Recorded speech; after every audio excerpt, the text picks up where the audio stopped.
Hello students, so let us consider solution to the practical 3, that is the practical on Bayesian credible intervals. So let us discuss the solution to the question 1 first. So in question 1 we are talking about flipping a coin 10 times where theta denotes the probability of getting the head in the coin flipping.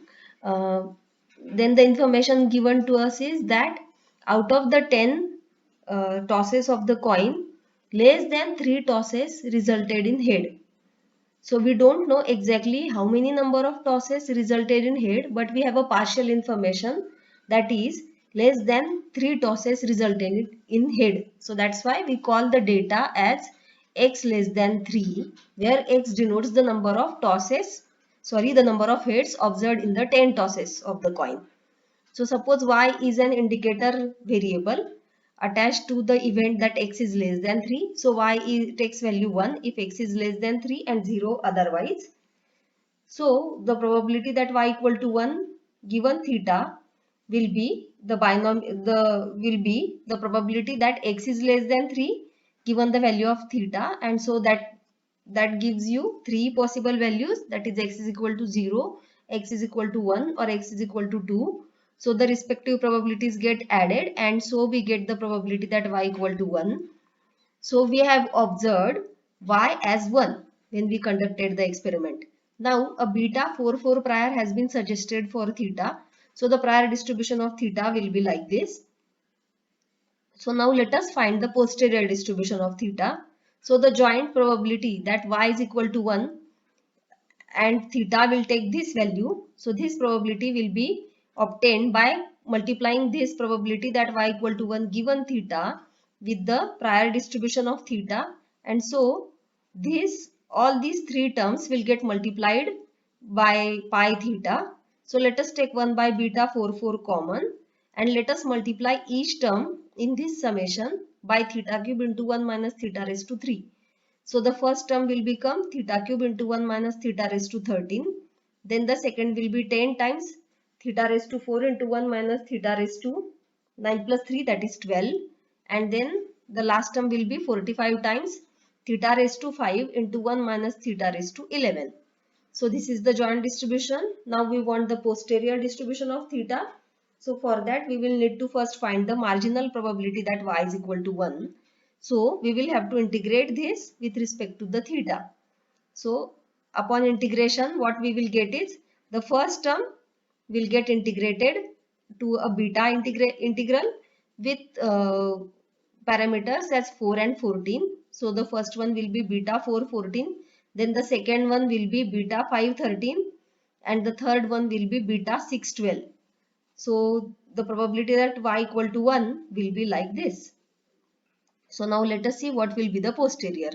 So the posterior distribution is simply the ratio of joint upon marginal.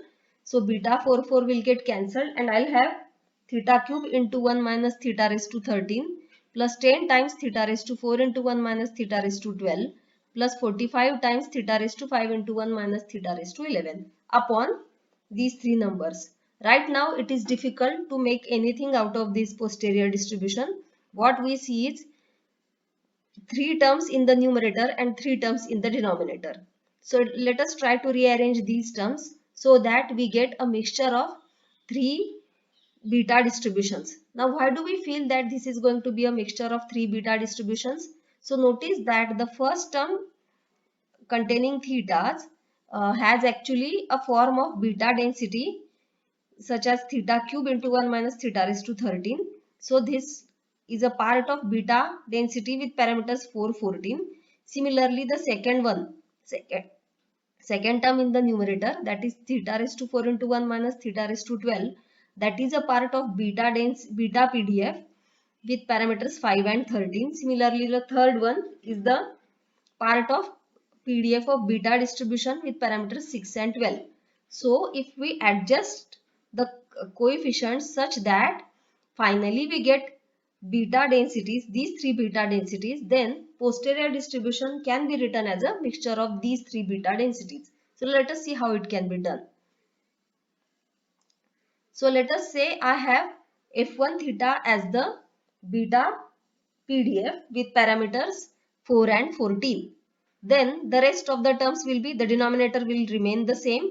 Now to make this theta cube into 1 minus theta raised to 13 as a beta density with parameters 4, 14, I'll have to multiply and divide it by beta 4, 14. So I have done that. So I have multiplied here by beta 4, 14, and in this term f1 theta it will be in the denominator, and the rest, this whole denominator in this earlier expression of posterior distribution is kept as it is.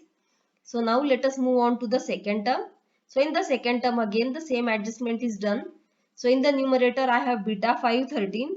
Then the denominator is kept as it is, and now I am multiplying it by f2 theta, where f2 theta is the PDF of beta distribution with parameters 5, 13. And similarly the adjustment is done for the third term.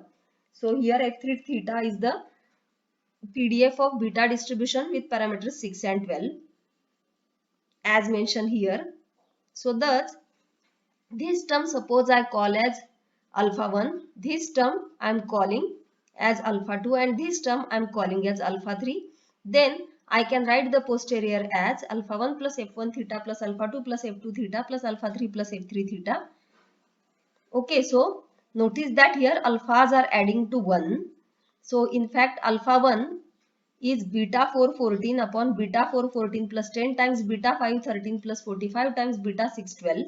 So this can be simplified by considering expanding the beta values, beta functions values. So beta 4, 14 will become gamma 4, gamma 14 upon gamma 18. Similarly here in each of these three terms in the denominator I am going to have gamma 18. So gamma 18 will get cancelled, and what I will have is simply gamma 4, gamma 14. Then in the denominator I will have gamma 4, gamma 14 plus 10 times gamma 5, gamma 13 plus 45 times gamma 6, gamma 12. Now gamma, these being integers, can be written in terms of factorials, and so I'll get alpha 1 as 3 factorial into 13 factorial upon 3 factorial into 13 factorial plus 10 times 4 factorial, 12 factorial plus 45 times 5 factorial, 11 factorial. Similarly, we get the expression for alpha 2 and alpha 3 also. Now let us try to simplify this. So 3 factorial I can take common, and similarly 11 factorial can be taken common. So what remains in the numerator is 13 into 12 into this 3 factorial, 11 factorial. Now similarly in the denominator the first term like this, then in the second term I have 4 factorial. I have taken 3 factorial common, so what remains is 4. Then here I have 12 factorial. I have taken 11 factorial common, so what remains is 12. Similarly in the third term I will have 45 into 5 into 4. So these 3 factorial and 11 factorial, they get cancelled, and again I can also cancel 12. After careful adjustment you can also cancel 12. So what remains in the denominator is 13. Sorry, numerator is 13, and in the denominator I have 13 plus 40 plus 75. So finally I get alpha 1 as 13 upon 128. Similarly I get alpha 2 as 10 by 32 and alpha 3 as 75 by 128. So notice that all of them are adding to 1. So alpha 1 plus alpha 2 plus alpha 3 is 1. So thus I have written the posterior distribution of theta given that less than 3 heads were observed in the 10 tosses of the coin is like this. So it is a mixture of 3 beta densities. So now let us see how the highest posterior density credible interval can be constructed for this posterior distribution in R.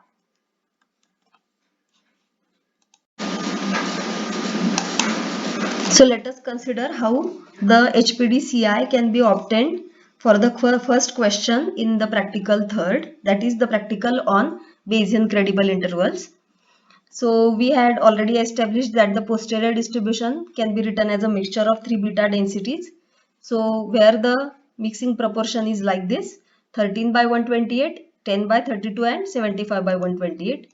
Now because we want to compute the HPD-CI using the usual procedure, so let us first compute posterior PDF, then compute posterior CDF, because for every value of k, when we construct the interval C, we will need to see whether the posterior probability of the interval C is at least 1 minus alpha. Here instead of alpha we will use some other constant, say delta. So we will need to check whether every time the posterior probability of the set that or the interval C is at least 1 minus alpha or not. So that can be done if easily if we compute the posterior CDF also. So let us try to understand the code line by line. So first I am taking a range of values of the beta variable, that is 0 to 1. Now I am storing the mixing proportions in a vector titled alpha. Now I am computing the posterior PDF by considering these alphas.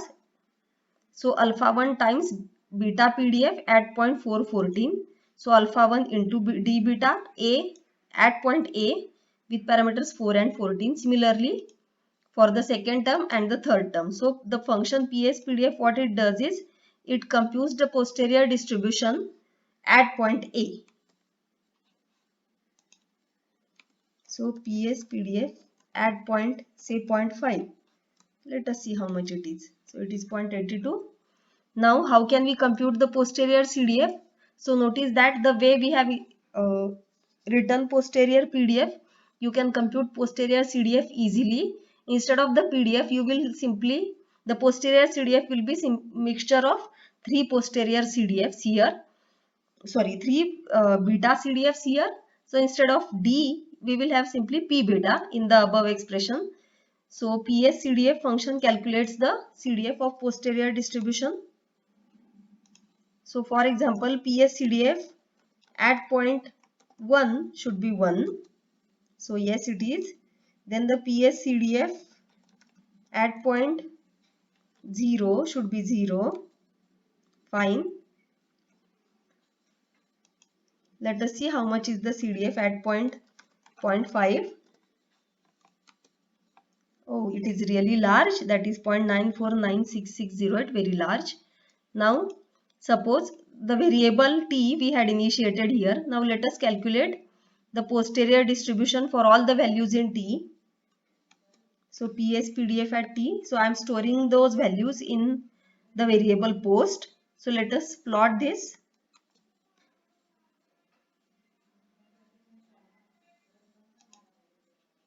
These y limits are not necessary to be given. Let us plot the posterior C. It looks like this. Now let us compute the CDF values also and store it in the variable CDF. Let us have a look at the plot of the CDF. So it looks like this. So the CDF is increasing really fast. Now in order to compute the posterior SPDCI based on the posterior distribution, let us take a set of values of K first, that is K alpha. So have a look at the graph of posterior distribution. So the values go from 0 to maybe 3.5. So I am taking the values starting from 0.5 and ending at 2 with the range 0.0001, but you can decide this range on your own. So see how the range is to be decided. So you can start with a value, the value of K, at which you are sure that the resulting set C will have probability more than 1 minus alpha, and then the uppermost value of K should be such that the corresponding set C, that is the interval C which we will get if we choose K equal to 2, that interval should have probability, coverage probability less than 1 minus alpha. Means if we are looking for 95% HPDCI, then this point, the minimum value of K should be such that the corresponding interval has probability more than 0.95, and the upper limit should be such that the corresponding interval has probability less than 0.95. So here I have taken the increment as 0.0001. You can choose it based on the values the PDF is taking. So let us see how many values have we taken. 15,000, that's a huge number. Let us change. Let us first try taking 0.01. So I'll have less values first. So 151 values. Now I am initializing the lower limits of all the intervals in the vector C mean. Similarly the upper limits, so C max. Now the probability of every interval will be stored in the vector probability, and delta. So we are looking for an HPDCI with coefficient as 1 minus delta. So 0.95 will be the confidence coefficient of the interval. Now as we have done earlier, what we do is first we check exactly which points on the posterior PDF are taking values larger than the value of k. So I am storing them in the set Q. Then I'll look at the values of t, because t is the vector on which the posterior PDF is computed. See here, post is PS PDF T. So I will look for the corresponding values on the x-axis of the posterior PDF. That is, I'll have to look on this in the set T, in the vector T. So T, Q, and then minimum of this will be nothing but C min, that is the lower limit of the interval, and maximum of this will be the upper limit of the interval. Now to get the posterior probability of this interval, we will have to consider the posterior CDF at C max minus posterior CDF at C mean. Now let us see what do we get. So if you consider probability, see 151 values will be printed. So we don't want to put all these values. So I am considering only first and last value. So the last value will be equal to the length of the k. So probability of 1 and probability of. So see, I have started with 0.96, which is more than 1 minus delta. So correct. And I am ending up with probability 0.72. So fine. Now let us see exactly which values of the probability vector are greater than or equal to 1 minus delta. Now, so see, all these points correspond to the values of k which are satisfying the condition that pi theta is greater than k. Okay, so we want to look for all the points such that pi theta is greater than all these values of k. See, one more condition, one important condition is satisfied here, that is all these sets corresponding to R1, all these intervals will have probability at least 1 minus delta, that is 95%. So we are taking R1 here like this, and then we are looking for k of R1. So k R1 will consider all those values of k for which the corresponding intervals had coverage probability at least 0.95. So KR1 will be again you can see the length, how many values are there in R1. So only 10 values. So see KR1, so 0.5 to 0.59. See, our range of values of k which fulfill this condition is really small. 0.5 to 0.59, so really small. So let us see what happens next. So now obviously we want the largest integer which fulfill this condition, largest positive constant, not integer, sorry. So I'll look for maximum value of k. So maximum is 0.59. So T1 is maximum of k which satisfies this. So S1 is which k is equal to T1. So S1 is, now I am back to the set of that is 10. So C min 10 and C max 10 will be the interval. So C min 10 is 0.096 and C max is 0.524. So this is our interval. Let us try to get exact coverage probability of this interval. So I will look at the vector probability of S10. So 0.9510. So see, we did not get exactly 95% HPDCI, but we have got 95.10747%. So can we do better? Because we are looking for 95% interval, means we will need to refine our search, means we will need to change the values of k. So can we do that? So let us try to do it, because we had considered only 151 values. So let us change this.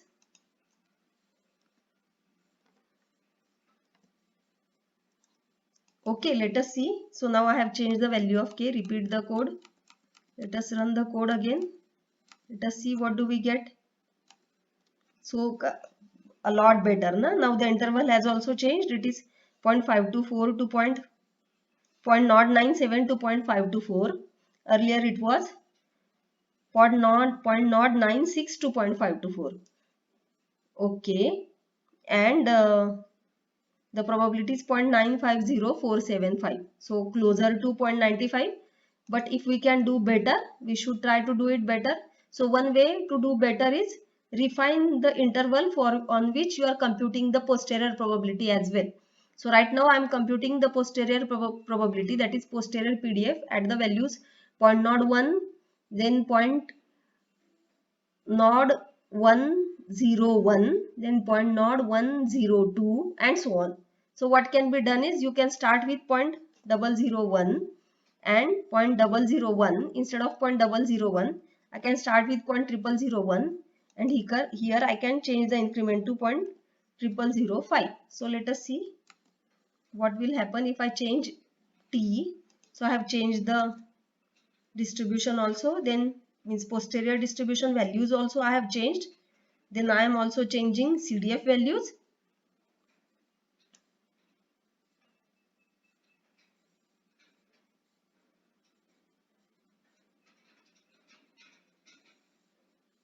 Okay, now let us try to run this again with the same values of k. I am running it.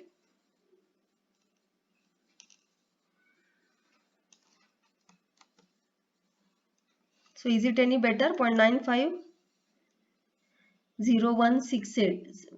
Okay, so earlier I had 0.950475. Now I have 0.95016768. So we have got closer. Now we can change the values of k also. So I can start from 2, but I'll change the increment to 0.0005 suppose.